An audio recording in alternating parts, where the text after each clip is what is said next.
여러분 안녕하세요. 혹시 요즘 들어 어딘가 모르게 몸이 무겁고 기력이 떨어진다고 느끼시나요? 계단을 오를 때 숨이 더 차고 의자에서 일어날 때 다리가 순간적으로 흔들리는 경험을 해보신 분도 계실 것 같습니다. 나이가 들면 자연스레 체력이 떨어진다고들 하지만 어떤 습관들은 이런 속도를 훨씬 더 빠르게 앞당긴다고 합니다.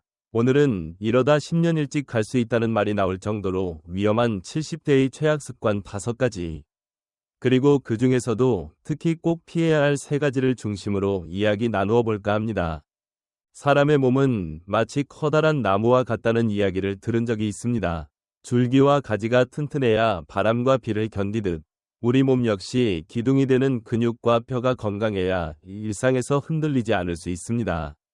그런데 70대에 접어들면서 부지불식간에 하게 되는 몇 가지 습관들이 우리의 뼈와 근육, 더 나아가 마음까지 약화시키고 있다는 사실을 아시면 놀라실지도 모르겠습니다. 이제부터 그 습관들이 무엇인지 하나씩 살펴보겠습니다. 첫 번째로 오래 앉아있는 습관에 대해 이야기해 보겠습니다. 사실 나이가 들면 자연스레 움직임이 줄어들고 편안한 의자나 소파에 앉아 TV를 보거나 신문을 읽는 시간이 늘기 마련이지요. 그 자체로는 나쁜 것이 아니라고 여길 수도 있습니다. 그런데 전문가들은 하루 대부분을 앉아만 있으면 심장과 근육부터 서서히 무너질 수 있다 라고 지적합니다. 왜 그럴까요? 오래 앉아 있으면 다리에 혈액이 고여서 혈액순환이 덜 되고 근육들이 거의 쓰이지 않으니 허벅지와 종아리가 점점 힘을 잃게 됩니다. 한번 다리에 힘이 떨어지면 일어나기도 쉽지 않고 작은 충격에도 쓰러지거나 다치는 위험이 커집니다. 나이가 들수록 이런 부상은 회복이 더딘 탓에 삶의 질이 한꺼번에 낮아질 수 있습니다. 조금 더 구체적으로 보면 식사 직후에 무심코 소파에 앉아 TV나 휴대전화를 보는 습관이 특히 해롭습니다. 식사 후에는 혈당이 올라가 있는데 움직이지 않으면 혈당이 더 오래 머무르면서 심혈관계에 부담이 됩니다.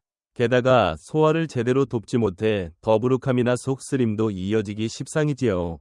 70대는 이미 신체 전반의 기능이 예전만 못하기 때문에 이렇게 잘못된 습관이 더 치명적으로 작용합니다. 반대로 식사 후 잠깐만이라도 가벼운 산책을 하거나 집안을 서너 바퀴 돌아보면 훨씬 기분이 산뜻해지고 혈당 조절에도 도움이 됩니다. 하루 한 번 30분이 걷기가 어렵다면 10분을 3번으로 나누어 걸어보는 것도 방법입니다. 두 번째로 근육 감소를 그대로 방치하는 습관을 짚어봅시다.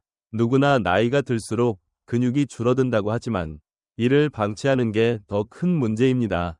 근육은 단순히 힘만 담당하는 것이 아니라 우리 몸의 혈당을 소비하고 골격을 지탱하며 체온 유지에도 관여합니다. 만약 근육이 일정 수준 이하로 줄어들면 혈당 관리가 어려워져 당뇨 위험이 올라가고 뼈나 관절에 무리가 가며 작은 충격에도 쉽게 골절이 일어날 수 있습니다.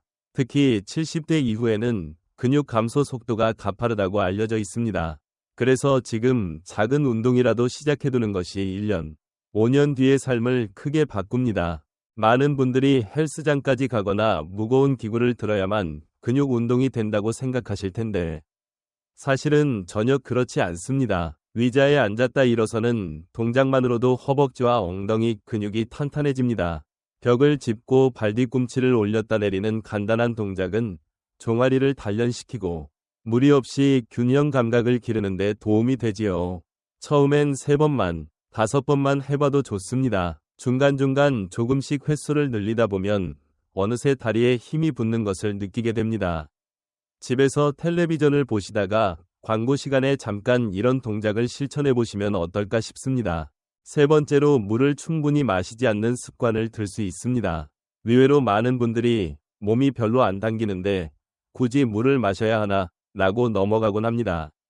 그러나 우리 몸에서 물은 관절과 혈액, 신장, 피부 모든 영역을 이롭게 하는 존재입니다. 물을 충분히 섭취하지 않으면 혈액이 끈적해져 혈압을 높이거나 노폐물이 제대로 배출되지 않아 신장에 무리를 줍니다. 변비나 소화 문제도 심해지고 피부가 거칠어지거나 주름이 늘어날 수 있습니다. 게다가 나이가 들수록 갈증 신호가 둔해져서 몸이 실제로 필요로 하는 양보다 훨씬 적게 마시는 경향이 있습니다. 때문에 일부러라도 작은 컵의 물을 조금씩 자주 마시는 습관을 들이시는 게 좋습니다. 예를 들어 아침에 일어나자마자 미지근한 물 한 컵, 식사 전에 물 반 컵에서 한 컵, 그리고 자기 전에도 조금 마셔주는 습관만으로도 큰 차이를 만듭니다. 커피나 녹차 같은 카페인이 들어간 음료는 이뇨작용이 있어서 오히려 몸속 수분을 배출시키기 쉽습니다. 목마른 기분이 안 들더라도 하루에 최소 6컵 정도는 천천히 나누어 마시길 추천드립니다. 소변색이 너무 진하거나 목이 바짝바짝 마를 때까지 기다린다면 이미 탈수가 진행된 것일 수 있으니 참고하시면 좋겠습니다. 네 번째로, 사회적 활동을 줄이는 습관을 조심해야 합니다. 나이가 들면 집에 머무는 시간이 자연스레 길어지고 밖에 나가려면 챙겨야 할 것도 많고 귀찮아서 포기하시는 경우가 많습니다. 하지만 사람과 어울리는 일은 단순히 기분 전환만을 위한 게 아니라 우리 정신과 신체 건강에 매우 중요한 역할을 합니다. 혼자 있는 시간이 늘어날수록 식사량이 줄고 영양 상태가 나빠지며 우울감도 커지기 쉽습니다. 어르신들께서 혼자 밥을 먹으면 맛이 안 난다 라고 말씀하시는데 실제로 함께 식사하는 것만으로도 식욕이 증가하고 균형 잡힌 식사를 하게 된다는 연구도 있습니다. 또 사람과 대화를 나누는 동안 뇌가 활발히 움직여 기억력과 사고력을 유지할 수 있습니다. 반면에 사회적으로 고립된 상황이 계속되면 치매 위험이 올라간다는 점이 여러 연구에서 확인되었습니다. 가까운 친구나 이웃, 자녀나 손주들과 자주 안부 전화라도 나누고 가능하면 주기적으로 만나 차 한잔 나누며 이야기해보는 건 어떨까요? 70대 이후에도 새로운 친구를 사귈 수 있습니다. 문화센터나 자원봉사 모임 등에서 비슷한 관심사를 가진 사람들을 만나면 삶의 활력이 생기고 나아가 건강도 지키게 되는 일석이조의 기쁨을 누릴 수 있습니다.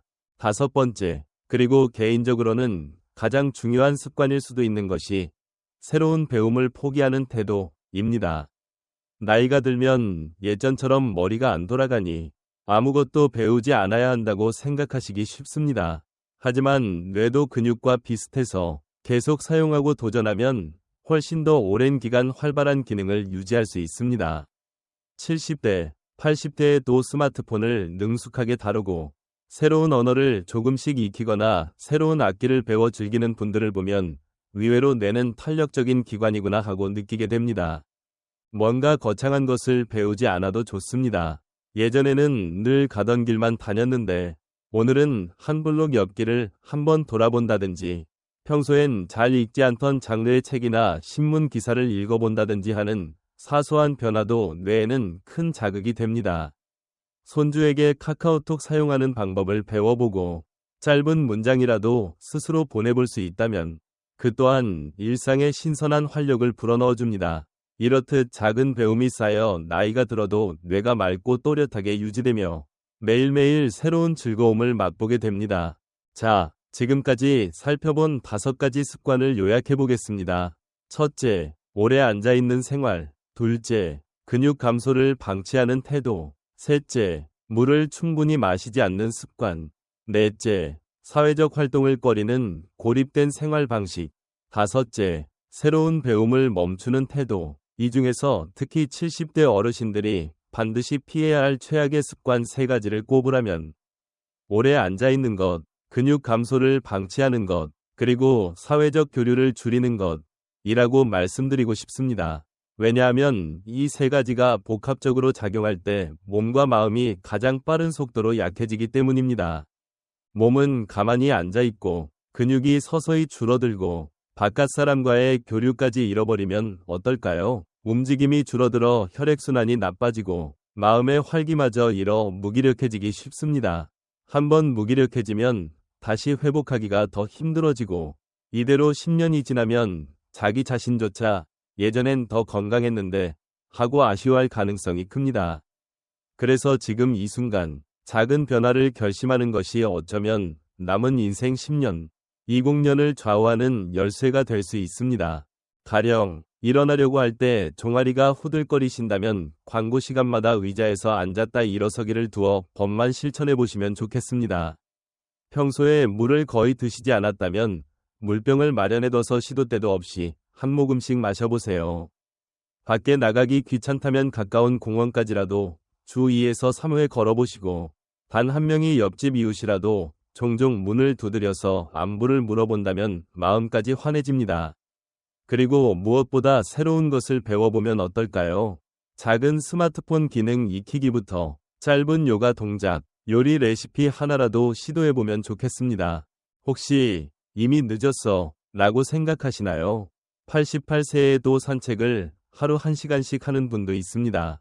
90대에도 혼자 생활하시는 분들도 계십니다. 이런 분들의 공통점은 내가 나이를 먹었다고 해서 움직임과 배움을 멈추지 않는다 라는 것이지요. 그렇다고 무리하게 달리기를 하거나 한 달 만에 영어를 통달하겠다고 결심할 필요는 없습니다. 아주 조금씩 작은 변화를 천천히 쌓아가는 태도가 오히려 꾸준히 지속하기에 알맞습니다. 이제 마무리를 지어볼 시간입니다. 혹시 오늘 말해드린 습관 5가지 중에서 나도 모르게 하고 있던 습관이 있지는 않았는지 돌아보시면 어떨까요? 오래 앉아있지는 않았나? 물을 너무 적게 마시지는 않았나? 근육을 위해 집에서 할 수 있는 간단한 운동을 미뤄두지는 않았나? 작은 성찰과 작은 시작이 쌓이면 1년 뒤에 내 모습은 더 건강하고 활기찰 것입니다. 그때쯤이면 왜 진작에 실천하지 않았을까? 라고 생각할 만큼 삶의 질이 달라질 수 있지요. 끝으로 여러분의 소중한 경험을 함께 나누면 어떨까 싶습니다. 혹시 이미 비슷한 습관을 바꾸어 보셨거나 앞으로 이런 부분들을 실천해 보겠다는 다짐이 생기셨다면 댓글에 마음을 전해주시면 좋겠습니다. 그 이야기를 다른 분들도 읽고 힘을 얻을 수 있으니까요. 그리고 영상이 공감되셨다면 좋아요나 구독으로 함께 해주시면 큰 힘이 됩니다. 더 많은 정보를 나누며 앞으로도 오래도록 동행할 수 있기를 바라겠습니다. 오늘도 편안하고 평온한 하루 보내시고 언제 어디서나 건강과 행복이 함께 하시길 바라며 마무리합니다. 고맙습니다.